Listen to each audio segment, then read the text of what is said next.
Chapter 11 है sustainable development goals के बारे में, संधारणीय विकास लक्ष्य।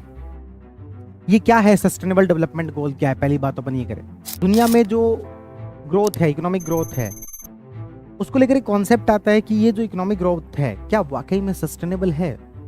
सस्टेनेबल का मतलब क्या, लंबे समय तक टिकेगी।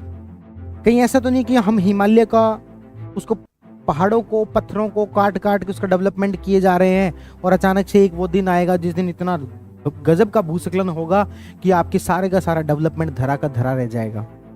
क्या कहीं ऐसा तो नहीं है? क्या कहीं डेवलपमेंट और एनवायरनमेंट के बीच में एक बैलेंस बनाने की आवश्यकता तो नहीं है?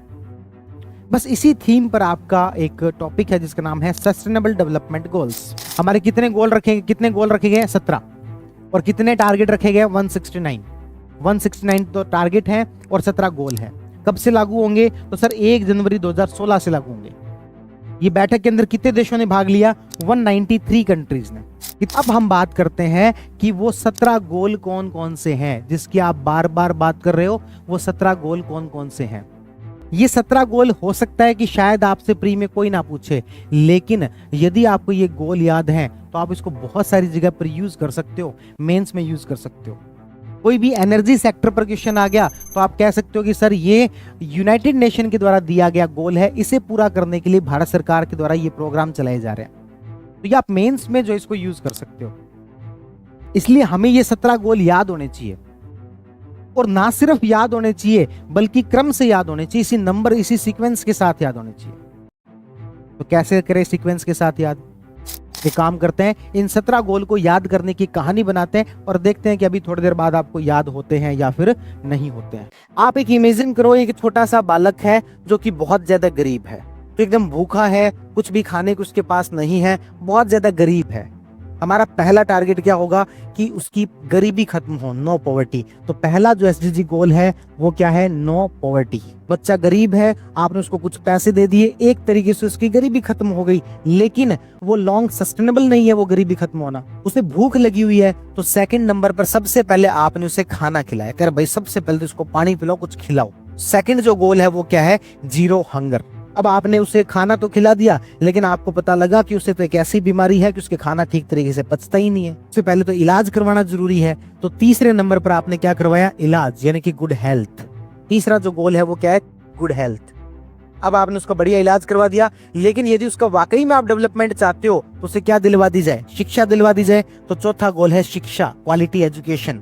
वो जो स्कूल जाता है तो फिर लड़के लड़की सारे एक साथ बैठते हैं, मैडम आती है, सर आते हैं, तो वो सीखता है कि दूसरे जेंडर के साथ कैसे बिहेव किया जाए। यानी कि अगला जो गोल है वो है जेंडर इक्वेलिटी। आपके दिमाग में बढ़िया पिक्चर चल रही है, अब बच्चा स्कूल गया है और वहां पर वो सब चीजें सीख रहा है ना। वो अच्छे लेक्चर स्कूल के अंदर सीख के आया, और जब वो बाहर आया स्कूल से तो उसने देखा कि एक नल था जिसके से पानी बह रहा था। उसने देखा यार पानी खराब नहीं होना चाहिए, स्कूल में अभी अभी सीख के आया है, और उसने पानी क्या कर दिया? बंद कर दिया। छठा जो गोल है वो है क्लीन वाटर एंड सैनिटेशन। अब वो बच्चा पानी को बंद करके थोड़ा आगे की तरफ बढ़ता है तो देखता है कि वहां पर तो एक ट्यूबलाइट जल रही है दिन के अंदर, जबकि वो तो नहीं जलनी चाहिए, नगर पालिका का पैसा लग रहा हो, लेकिन पैसा लग रहा है, उससे बड़ी बात एनर्जी खराब हो रही है। 7वें नंबर पर आपके क्या है? Clean energy. उसके बाद में जब उसे अच्छी शिक्षा मिलती है तो उसे अच्छा जो रोजगार मिल जाता है। तो 8वें नंबर पर है decent work and economic growth. Decent work and economic growth. उसे वर्क मिल गया, उसे रोजगार मिल गया, और जब रोजगार मिल गया तो शुरुआत में तो उसने रोजगार किया, लेकिन अब उसने कहा कि मैं लगाऊंगा खुद की इंडस्ट्री, खुद की जो है कोई भी कंपनी शुरू करूंगा। तो 9वें नंबर पर आपकी क्या है? इंडस्ट्री, इनोवेशन और इंफ्रास्ट्रक्चर।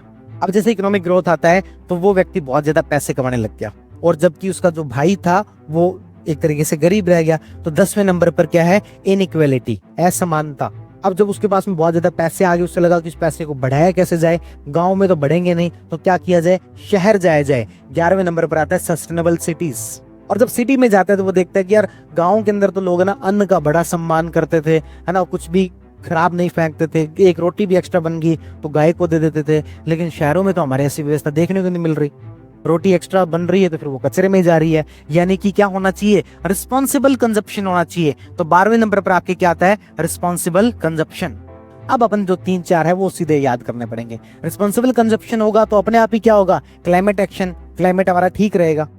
ठीक है। अब लास्ट वाले 3 वैसे याद रखने पड़ेंगे, life below water and life on land, यानी कि जो पानी है उसके नीचे भी अच्छी लाइफ रहे। फॉर एग्जाम्पल मछलियों का मत्स्य पालन जो है उसके माध्यम से बहुत ज्यादा ओवर एक्सप्लोटेशन ना हो कि सारी की सारी मछलियां जो एक साथ ही निकाल ली, इससे ओवरऑल पूरा का पूरा जो सी है, समुद्र है, उसका पूरा का पूरा इकोसिस्टम प्रभावित होता है। और यही सेम बात लागू होती है जमीन पर भी। पता लगा किसी एक जानवर को पूरी तरीके से खत्म कर दिया तो पूरा का पूरा इकोसिस्टम प्रभावित होगा। तो life below water and life on land, ये सारी चीजें होंगी तो दुनिया के अंदर क्या होंगी, शांति होगी, पीस, जस्टिस। और ये सारी चीजें हो कब पाएंगी, जब दुनिया के बीच में एक अच्छी पार्टनरशिप होगी। तो पार्टनरशिप फॉर गोल्स, ये 17 गोल है।